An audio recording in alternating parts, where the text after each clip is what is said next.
to a great night of championship boxing live from Riyadh, Kingdom of Saudi Arabia. We would first like to extend a big thank you to His Royal Highness, the Crown Prince, Mohammed bin Salman, and His Excellency, Chairman of the General Entertainment Authority of the Kingdom of Saudi Arabia, Turkey Al-Sheikh. It is all being brought to you by Sella, Frank Warren on behalf of Queensberry, Bob Arab's Top Rank Incorporated, and Gimmick. We get things started with 10 rounds scheduled, and it is an international heavyweight contest. It is sanctioned by the British Boxing Board of Control, steward in charge Robin Smith, timekeeper John Smith. Our 3 judges assigned, all from England, will be Steve Gray, John Latham, and Bob Williams. Our referee in charge will be Lee Every of England. Introducing to you first, fighting tonight out of the blue corner, he comes to the ring wearing black, gray, and white, and weighed in officially at 299.4 pounds. A native of the Democratic Republic of Congo, he is now fighting out of Airdrie, Scotland, and brings a professional record consisting of 19 wins, just 1 defeat. 14 of his 19 wins come by way of knockout. Ladies and gentlemen, please welcome Martin Bakole.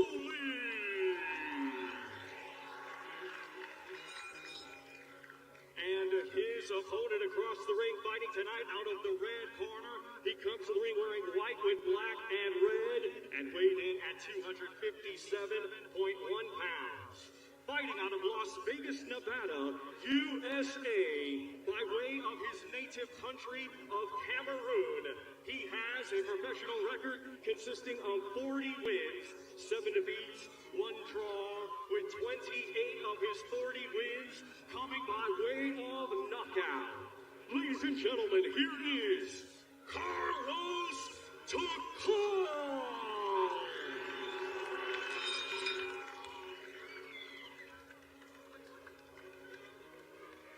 Okay, lads, when I say stop, you stop boxing. When I say break, you take steps back. Keep your hands up, protect yourself full time. Good luck to you both. Good luck. So we start tonight with Martin Bakole against Carlos TAKAM. We start outside for the undercard in this smaller arena that will move inside. 5 heavyweight fights out here.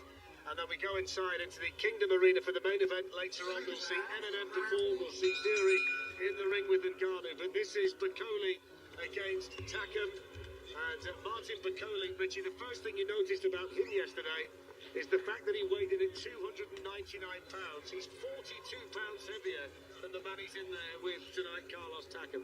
Yeah, a bit surprising. You know, his contest, I think he was around 280 pounds, so he's nearly 20 pounds heavier than what he was. He fought back in April. He's a bit powerful fella, is Bakole. Very, very confident and ranks highly in the world. WBC is number 9, WBA is at number 2, remember, and with the IBF he's number 12. So he's a world-class fighter. And yeah, let's see if he gets the job done tonight, because this could be difficult against TAKAM. TAKAM can be wily, very experienced. He's 42, 40 wins in 48 fights. He's been in with some good men. Both of them have wins on their record over the 2016 Olympic champion Tony Yoka.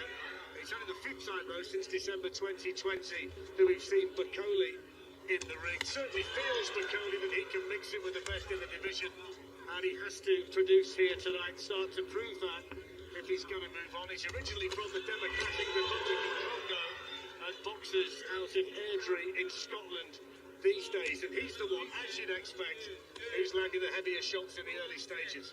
He's feeling his opponent with that jab, isn't he? I remember watching Bakole spar Anthony Joshua up in Sheffield a couple of times and always give a good account of himself.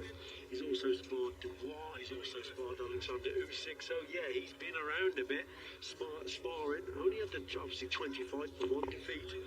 But yeah, he's certainly got experience against big men sparring in the gyms. And one thing that BAKOLE has been saying in the build-up is he plans to try and finish this as early as he possibly can. He has got 10 wins inside the first 2 rounds. He can bag. He's won 19 of 20 as a professional, 14 of them by stoppage. 12 years younger than the man he's in there with tonight. BAKOLE in the black tartan trunks, the white, red and black of the veteran Carlos Takam. So you see that the respect is there from Takam. He knows he's felt BAKOLE's power already, so he knows BAKOLE is a big puncher. So he's got to move that head. See, that's the right tactic there from Takam. If he's going to come forward and close the gap, he's got to do it with fast head movement to avoid the shot as he's actually coming forward.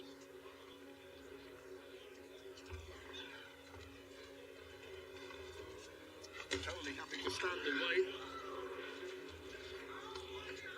You wouldn't expect to see a great deal of movement, would you, from a man weighing 299 pounds? And if the first round's any indication, that's exactly what we're going to get here. A static target, but he's got the power, Richie, when he decides to throw it. Yes, most certainly. I thought BAKOLE actually won that round. He kept Takam at bay with that jab. Takam just showing you what he's got to do with the head movement. What do you think his speed? I don't want to come in. I know that. If you stay like that, don't bring the jab in. It's better than the thing. That's a good guy.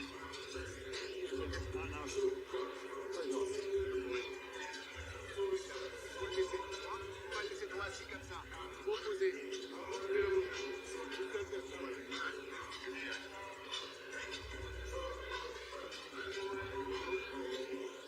Takam, one of the fighters, Richie, chooses to stand up between rounds. 1 or 2 have done it down the years. Shows his confidence in his fitness and he's done his work.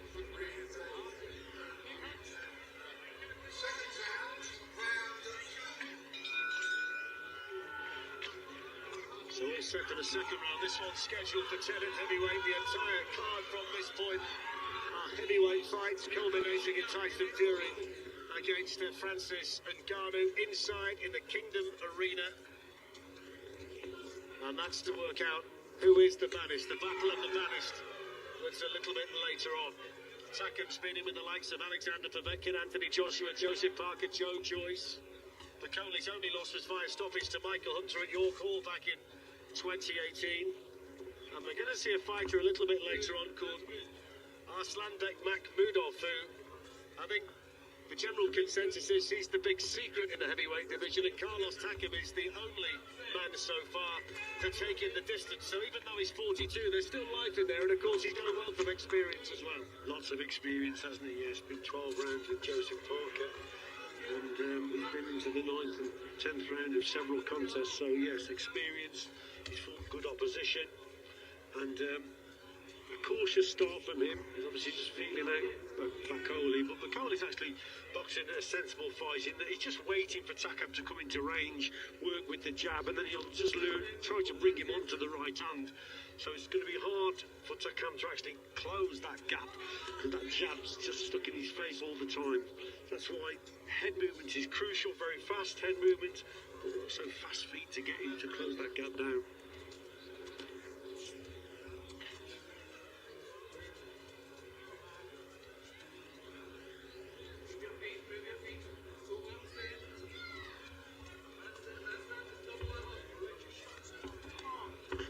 Nelson in the Martin BAKOLE corner is urging him to move his feet and let his shots go. They're not very happy at all, Richie, by the fact that he's just stood there relatively still in the centre of the ring. They want a bit more movement from their man, and I think a bit more punches thrown, a few more punches thrown, shall I say. Yeah, even like I said before, though, he's just waiting for Takam to come into range. It's because Takam is not coming forward, and that's why BAKOLE's probably hesitating a little bit. Just waiting, look, see, he's the much bigger man sitting there waiting. That's not a bad shot there from Takam, so he's got to get close to land that right hand, remember. And at the moment, you have to say, I think that the pace is probably suiting BAKOLE, and Takam's got to up the tempo a little bit. Well, you would say it's been a very hot day here in Riyadh. It's cooled down significantly, and he He just managed to land a little short left hook at the end of that combination for Bakole, just as Takam was on the way out. Closing stages here of the second round of this one. Big left hook thrown by Carlos Takam. Well blocked though there for Bakole. There's the right hand. He gets up close, so that's not bad from Takam. Good tactics, fast feet, whips that right hand over.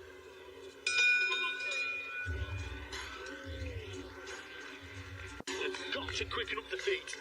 That wasn't bad there. He actually drew the lead of Bakole and then came back with that right hand. There it was there. Look, that's a super shot. Didn't quite catch him clean, but nevertheless, good work there from Takam.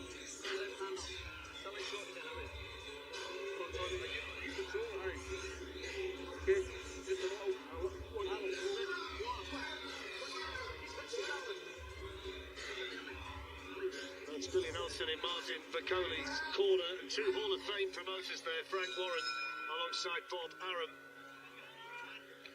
And the main man behind them, Roberto Duran there. It really is. What a legend. Yeah, it's a star-studded cast list, and you will see some superstars ringside here as the night goes on. Third round here scheduled for 10 between Martin Bakole and Carlos Takam. I mean, oohs and ahs as that one landed. That's better from Bakole, doubling up on the left hook and then starting to let the punches go.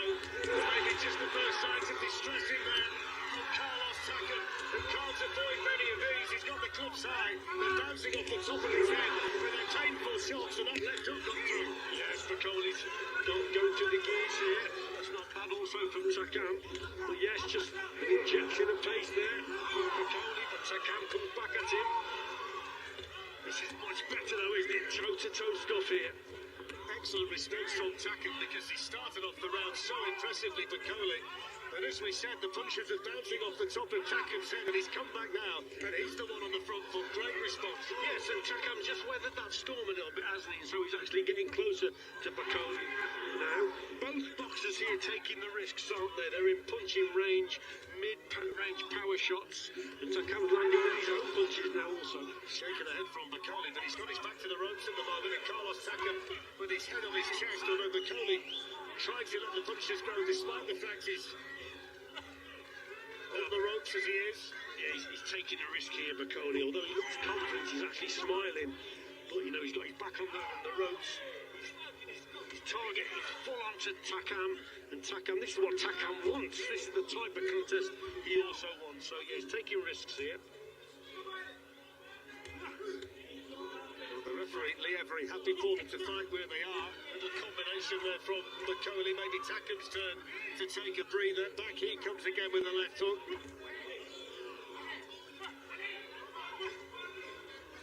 Big shots going in from both boxers here. Bakole just keeping his eye on Takam all the time. But Takam himself has got to concentrate and try and land a shot. But Bakole's landing the better punches on the inside. Yeah, really good uppercut that gone through, and Takam concerned by that. Bakole starting to open up again, and Takam's a sitting duck at the moment. Really good work from Bakole, has turned it round, and Takam wobbling in there at the moment. Martin Bakole looking to time the screen. Takam came back, Bakole again. Heavy shots landing right above that commentary position. Two big men letting everything go. Yeah, big hooks going in for Bakole. And Takam, can he weather this storm? That's the big question. Just holding up a near life there, but Bakole, good exchange of shots. What a super left uppercut that was from Bakole.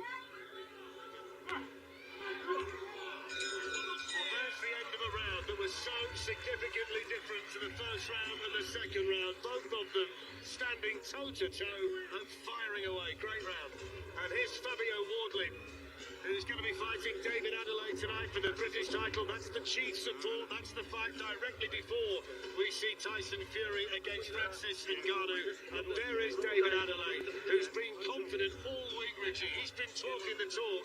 Tonight's the night to walk the walk. Yeah, a real 50-50 fight, isn't it, between them two? But here, a cracking round that was for this fella. Well, let's have a look at some of this action from the third round, which was explosive at times. Yes, this was right from the word go, wasn't it? So his corner have obviously told him to up the tempo, and he certainly did here. Hook kicks, uppercuts going. Although Takam is wobbling here at the start of the fourth, he's on wobbly legs, extremely wobbly legs. BAKOLE can sense the finish. Accurate punches going in, and he's just walking Takam down in there. He started this round the way he finished it. BAKOLE on that front foot, coming forward, very confident indeed. A couple of shots there from Takam, got home, but nevertheless, BAKOLE seems to be a man with a mission here, coming forward, wants the knockout, wants to do it in style against a very experienced opponent. Really good shot. Carlos Takam, he's on very wobbling legs. He's got the look of a man who BAKOLE can land a really solid one. He might just bring an end to proceedings, looking to try and get that stroke uppercut through. Takam in full defence mode at the moment. Yeah, missing Warney there with that right hand over the top. BAKOLE, I think he's looking for the finish here, just walking Takam down. Big shot again went in there for BAKOLE. Of course, the extra weight brings with it extra power. These are extremely solid shots from a very big heavyweight in there, and full credit to Carlos Takam for taking as many as he has. Yeah. Just on the outside, he's just trying to get vital seconds where he can try and recover. One observation would be, Richie, is that the legs aren't getting any more solid. They've been wobbly now for quite some time. Yeah, you're just waiting for another big shot on you from BAKOLE. Takam just staying on the outside, trying to keep his distance from the Great body shot, super body shot. BAKOLE digs it in, and lands another one. More distress for Carlos Takam. Is he about to go? Another body shot. He's not enjoying those whatsoever. BAKOLE can sense the finish, and he steps in, he stops it. Never he stops it. Not on the face of Carlos Takam. The referee had seen enough, and the onslaught was continuing from Martin BAKOLE, who wins again. It's a stoppage win for the big man from the Congo, who